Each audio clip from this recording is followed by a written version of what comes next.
सलमान भाई, आप नहीं समझते कि बाबर आजम, चूंकि जिस आपने कहा कि जिस मैग्नीट्यूड के वो प्लेयर हैं उनको कुछ कहना बनता नहीं, वो खुद समझदार है, लेकिन क्या वो खुद नहीं कह सकते थे कि भाई मैं ओपनिंग स्लॉट के लिए नहीं हूं, मैं तीसरे नंबर पर, मेरे सारे रिकॉर्ड तीसरे नंबर पे हैं। और ऑफ द रिकॉर्ड जब आकिब जावेद साहब से पूछा गया तो उन्होंने जनाब कहा कि जो ऑस्ट्रेलिया टूर था ना, उसमें अब्दुल्ला शफीक ने कुल मिलाकर 3 इनिंग्स में 3 रन किए, ठीक है, तो बाबर तो दूसरे ही ओवर में अंदर आ जाता था, तो वो एज ओपनर ही था। तो आप समझते हैं कि ये जो रीजन दिया गया है ये वैलिड रीजन है, क्योंकि ओपनर का जो स्लॉट है वो ओपनिंग के लिए ही डेडिकेटेड है? नहीं भाई, ओ हमजा साहब जी बॉस नहीं। हाँ। कहाँ आउट हुआ है वो एक वनडे में तो वो आउट ही नहीं हुआ। 100 की पार्टनरशिप हुई है, कहाँ उसने 3 रन किए? यही तो मसला है। साउथ अफ्रीका और ऑस्ट्रेलिया की मिलके, हाँ जी, साउथ अफ्रीका और ऑस्ट्रेलिया की मिलके वो बता रहे थे, और साउथ अफ्रीका में था ही नहीं वो। यार बात सुने, ये बिल यंग ने भी तो पूरी ट्राई नेशन सीरीज में कुछ नहीं किया, तो न्यूजीलैंड ने उसको बाहर निकाल दिया, उसने 100 नहीं कर दिया। जब बाकी आउट हुआ उसने कल 100 कर दिया। बिल्कुल ऐसे ही है। अगर आपको अपने लोगों का पता हो, आपको उनकी पोटेंशियल का पता हो, then you need to show it, faith in them, specially जब कंपटीशन इतना करीब आ जाए और इतना कुछ चल रहा हो।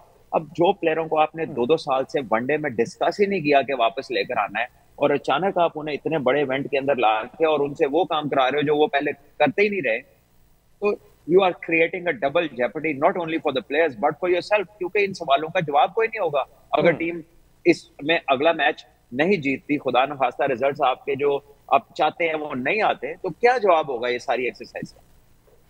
अच्छा, एक और चीज़ भी आपकी बात, मैं I think we are learning also, but the thing is कि अब जब दोबारा हमने फील्ड पे जाना है तो अब टीम का क्या लाया अमल होगा, that is another question. But coming back to Khushdil Shah, वही विकेट जिसमें हमें न्यूजीलैंड की पार्टनरशिप नजर आती हैं, सेकंड इनिंग में आते हैं, बाबर आजम उनसे नहीं खेला जाता, ठीक है जी, लेकिन जब खुशदिल शाह आते हैं वो ऐसे खेलते हैं कि कोई मसला ही नहीं है। स्ट्राइक रेट 140 का, 49 पे 69 रन। तो ये भी आई नीड टू अंडरस्टैंड कि क्या उनका प्रेशर उन्होंने खत्म कर दिया था, या हम अंडर प्रेशर स्टार्टिंग से ही आ गए थे? बिकॉज साइकोलॉजिकल गेम लग रही है ज्यादा ये कि खुशदिल शाह खेल गया, बट हमारे openers they were just so much under pressure and the middle order also. देखिए, आपने वो सुना होगा, I don't know the complete जो एक जुमला है, लेकिन ये कहता है कि मुसीबतें पड़ी इतनी के आसान हो गई। वो तब तक तो आप वैसे ही मैच से बाहर हो गए हुए, ठीक है। So you were almost out of the game and the guy comes in, और उसकी अपनी डेस्परेशन है, वो खुद से कुछ नहीं कर पा रहा। He was surprised to be back in the team, although he had done well in domestic cricket, लेकिन ही हैड अ माइटी गो। कोई चांसलेस नॉक तो नहीं थी, ठीक है। ही ट्राइड हिज हैंड, उसने देखा सिचुएशन ऐसी है कि और कोई चारा ही नहीं है, उसने मारा, अच्छा खेला, उसकी लगी, क्रेडिट टू हिम, उसको थोड़ा कॉन्फिडेंस पे आएगा। But that in context of the things जो हो रही हैं और in context of the game is too little too late, ठीक है। The result was no different. उसके रन तो हो गए हैं, good for his own confidence, but where does the team stand?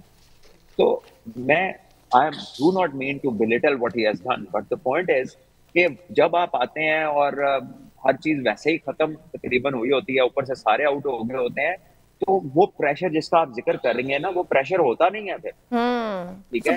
वो इट्स अ मेंटल गेम। वो psychologically if there's nothing that others have done, so what pressure do you come in with? So team Pakistan can play, अगर under pressure नहीं है तो अच्छा खेल लेगी, अगर प्रेशर में तो हम अच्छा नहीं खेल सकते। तो ऐसा होता ही कब है कि जब पाकिस्तान टीम प्रेशर आपको अच्छा खेलना पड़ेगा। International cricket is about absorbing pressure. जो लोग प्रेशर नहीं लेते वो इसमें बड़ी परफॉर्मेंसेस नहीं देते, वो टीमें जीतती नहीं है। So Pakistan should learn and should take pressure and absorb it and deliver under pressure, because इसके अलावा कोई रास्ता नहीं है, कोई और तरीका नहीं है। आप चैंपियंस ट्रॉफी पिछली जब जीते थे तो पहला मैच बड़ी बुरी तरह इंडिया से आ रहे थे, और उसके बाद थिंग्स चेंज्ड, ठीक है। Probably that can be a good reference, लेकिन उस टीम के अंदर और इस टीम के अंदर इतनी डिस्पोजिशनिंग नहीं थी। ऐसा नहीं था कि ओपनर 5वें पे जा रहा है, 5वां ओपनर पे जा रहा है, बॉलिंग रिसोर्सेज में कमी है, टॉस जीत के गलत फैसले हो रहे हैं। सलमान की आवाज, हाँ। So yes, this game has now gone, but let's see कि पाकिस्तान कैसे इसको टर्न अराउंड कर सकता है, and with also limited resources। फखर जमान, मैं तो हैरान हूं कि मतलब पिछली चैंपियंस ट्रॉफी में अजहर अली जो कि रेगुलरली वाइट बॉल नहीं खेलते, he was sent as a specialist opener, ठीक है, कि बड़ा टूर्नामेंट है और वो अच्छा खेलते हैं, he delivered, वो बहुत अच्छा खेले, वो हर क्रूशियल गेम में उन्होंने पार्टनरशिप लगाई। But now he himself is one of those people जो इसमें शामिल हैं. Why did they go for a regular opener? This is the question that remains. और ये एक बहुत बड़ा क्वेश्चन मार्क है कि हमने इतने बड़े टूर्नामेंट से पहले कोई तारा तैयारी ही नहीं की. ओपनर तो शुरू से हमारा मसला है, हमने मिडिल ऑर्डर में भी कुछ नहीं किया. हमने वही पुराने चले हुए कारतूस जो आम वर्डिंग में कहा जाता है, क्रिकेट फैंस जो कहते हैं, उनको वापस लाया गया. और वो चले कुछ दिन निकाल की जो परफॉर्मेंस दी, ठीक है, अल्लाह करे उनका बल्ला इसी तरह इंडिया के खिलाफ भी. तो क्या समझते हैं after this big blow Pakistan come back करेगा? एक तो इस मैच का प्रेशर, चैंपियन ट्रॉफी में 4-0 हो गया हम न्यूजीलैंड से, ठीक है ना, 4-0. अब आगे इंडिया का मैच है, तो बट सब समझते हैं कि ये कुछ साइकोलॉजिकली भी प्रेशर होगा कि अगेंस्ट इंडिया हम पहले ही अंडर प्रेशर दिखाई देते हैं. और अब इतने बड़े मार्जिन से हारने के बाद, न्यूजीलैंड से हार के बाद अगला मैच ही हमारा इंडिया से है, तो हमारे पास तो बहुत नैरो मार्जिन है. देखिए मार्जिन तो बिल्कुल नैरो है और गेम भी बड़ी है एंड हालात भी कुछ इतने अच्छे नहीं है. इंजरी लिस्ट भी बढ़ती जा रही है. सो सिचुएशन तो एडवर्स है, ठीक है, बट देन अगर आप अच्छा खेलते हैं and you give it your best shot, तो फिर आपकी परसेप्शन और लोगों के जज्बात जो हैं वो थोड़ा सा काबू में आ जाते हैं ना. फिर आपको थोड़ी सिंपैथी भी मिल जाती है कि यार इन्होंने बड़ी अच्छी कोशिश की है, डिस्पाइट ऑल व्हाटएवर हैपेंड, उसके बाद भी इन्होंने काफी फाइट पुट अप की है. So people look for fight, वो चाहते हैं अच्छा मुकाबला देखना. जीत तो गारंटीड किसी की भी नहीं होती है. So I think that is where people would love to see कि पाकिस्तान टीम जो है ना वो एक अच्छी फाइट पुट अप करे.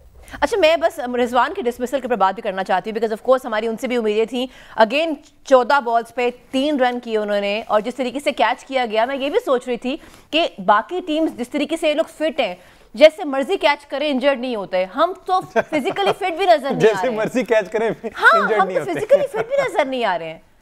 नहीं, I think Sara has made a brilliant point because जिस तरह वो हवा में पूरा फ्लाई किया उसने और अपनी लेफ्ट साइड से, he's a right hander, और उसने लेफ्ट हैंड से कैच किया और जिससे हाइट से वो जमीन पे गिरा और वो गिरते साथ ही ऐसे उठ गया है, तो आपको ऐसे नहीं लगता कि कोई रबर का इंसान है. और अगर आप उसको करीब से देखें ग्लेन फिलिप्स को, तो he is athletic, he is super athletic, he is so fit और मसल से बीफ्ड अप है, he is bulk of muscle. हमारी वो ट्रेनिंग ही नहीं है, हमारा ना वो रिसर्च है, ना हमें बॉडी टाइप्स पता है, ना हमारे ट्रेनर्स को पीक परफॉर्मेंस पिरामिड पता है. अब आई डोंट नो कौन है जो ये सारी एक्टिविटी पाकिस्तान में डिजाइन करता है, बट सर्टेनली जो हमारा डिजाइन है ऑफ लुकिंग एट फिटनेस, और फिटनेस का हमारा कल्चर है कोई नहीं. हमारी बस टेस्टिंग है जिसको हम अप्लाई कर देते हैं वेयर इट इज, जहां हमें जरूरत होती, जहां नहीं होती हमने, तो उधर हम उसके बगैर भी बंदा खिला देते हैं. सो हमारा कल्चर नहीं है बेसिकली फिटनेस का, और उसकी अंडरस्टैंडिंग भी नहीं है हमें, और एथलेटिसिज्म का कोई आइडिया ही नहीं है कि एथलेटिसिज्म होता क्या है. वरना हमारी भी टीम ने फिटनेस टेस्ट पास किए हुए हैं, उन्होंने भी किए हुए हैं. अब ये दोनों एक जैसे तो नहीं है, वो तो बहुत ज्यादा फिट है और दूसरे जो हैं वो आपके सामने हैं, उनको आप देख लीजिए, फैसला कर लें कि इन दोनों में से कौन फिट है. यहाँ तो दूसरी टीमें सही काम कर रही हैं या हम सही काम कर रहे हैं, क्योंकि कहा तो यही जाता है कि सारे टेस्ट पास करके आए हैं. लेकिन मैंने बहुत दफा कहा है कि ये जो ट्रेनिंग है और टेस्टिंग है और बॉडी टाइप्स है, ये रोल ओरिएंटेड चीजें हैं. बॉडी टाइप जब आप डिफाइन कर लेते हैं और जब आप रोल देख लेते हैं, तो आप सर्टेन सेट ऑफ एक्सरसाइजेस किसी के लिए बना देते हैं. बिल्कुल सही. कुछ जेनेरिक्स होती हैं, लेकिन कुछ आपकी पर्पस फिटनेस के लिए, आउटपुट के लिए आपको स्पेशली कराई जाती हैं.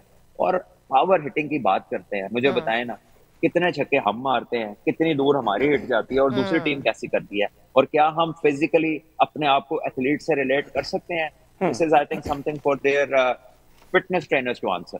ठीक है. अच्छा सलमान भाई, आपसे कुछ ही मिनट्स के बाद जो है ना मैच है, क्या समझते हैं दुबई की कंडीशन में टॉस मैटर करेगा, बांग्लादेश वर्सेस इंडिया?